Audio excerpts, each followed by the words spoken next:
एक पूर्व डीजी या एडीजी विक्रम सिंह जी का एक बयान पढ़ रहा था। डीजीपी जो पूर्व एक्स रहे हैं उनका मैं बयान पढ़ रहा था। अब मैं नाम नहीं लेना चाहता, लेकिन उन्होंने भी बिना नाम लिए कहा था कि केवल वोटों के खातिर ऐसे लोगों को इस हल्द्वानी शहर में बसा दिया गया। ये गंभीर विषय है। ये केवल राजनीतिक दलों के लिए गंभीर नहीं है, ये उत्तराखंड के लिए गंभीर विषय है। इसीलिए मैं जब से मेयर बना हूं, मैं तब से लगातार सरकार से भी निवेदन कर रहा हूं, प्रशासन से निवेदन कर रहा हूं, आपके माध्यम से व्यक्तिगत भी कि भी सत्यापन होना चाहिए। और अगर सत्यापन, मैं फिर कह रहा हूं, ईमानदारी से हो गया तो बहुत सारी चीज़ें यहाँ से साफ़ हो जाएंगी, बहुत सारी कचरा यहाँ से साफ़ हो जाएगा। जो इस प्रदेश को अराजकता के मुंह में धकेलना चाहते हैं वो सारे लोग यहाँ से साफ़ हो जाएंगे। मैं फिर कह रहा हूँ, मैं तथ्य के साथ कह रहा हूँ आपसे, जब से सत्यापन प्रारंभ हुआ है तब से आपने देखा होगा कम से कम 8 से 10 हज़ार व्यक्ति हल्द्वानी में नज़र नहीं आ रहा, दिखाई नहीं दे रहा। निश्चित रूप से जिस प्रकार एक दीदी वहाँ बांग्लादेशियों को शरण दे रही, वहाँ यहाँ दूसरी दीदियाँ थी हमारी जो यहाँ बसा रही थी, तो ये कनेक्शन तो है ही। लेकिन मैं, प्रशासन इतना सजग है, प्रशासन अपना काम कर रहा है, तो निश्चित रूप से मैंने जो कहा है कि हम उत्तराखंड को अशांत नहीं होने देंगे, इस उत्तराखंड के अंदर अराजकता नहीं होने देंगे, तो ये हमारा प्रण है, हमारा दृढ़ संकल्प है और इसको हम करने जा रहे हैं। करेंगे नहीं, हम कर रहे हैं, लगातार कर रहे हैं। निश्चित रूप से इसी कारण से मैं बार बार इस बात पर जोर दे रहा हूँ कि सत्यापन होना ही चाहिए। हमारा भी सत्यापन हो। मैं ये नहीं कहता कि एक विशेष वर्ग का हो, हमारा भी सत्यापन हो।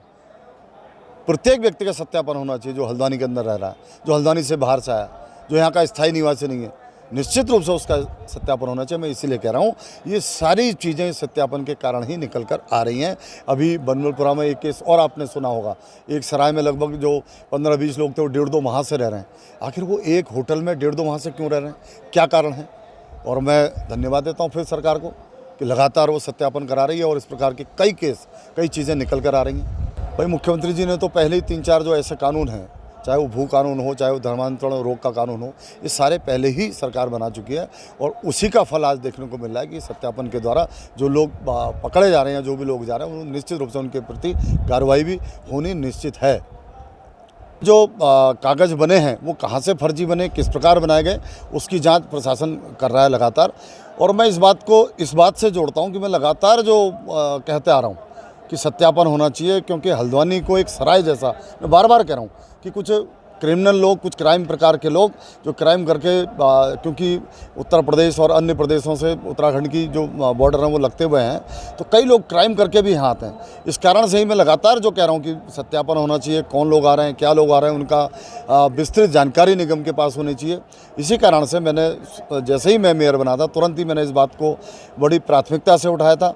चौसला का मामला भी इसीलिए उठाया गया था। शहर के अंदर जो हम ठेलों की रजिस्ट्रीकरण कर रहे हैं, रजिस्ट्रेशन जो कर रहे हैं, और उसका हम 2-1 दिन में वितरण करने वाले हैं, वो कारण यही है केवल कि हम चाहते हैं कि जो हल्द्वानी के अंदर आए, जो निगम के अंदर आए, वो बताए तो सही हम कौन हैं, क्या हैं, कहाँ से आए हैं। और यदि ये सत्यापन बहुत पहले से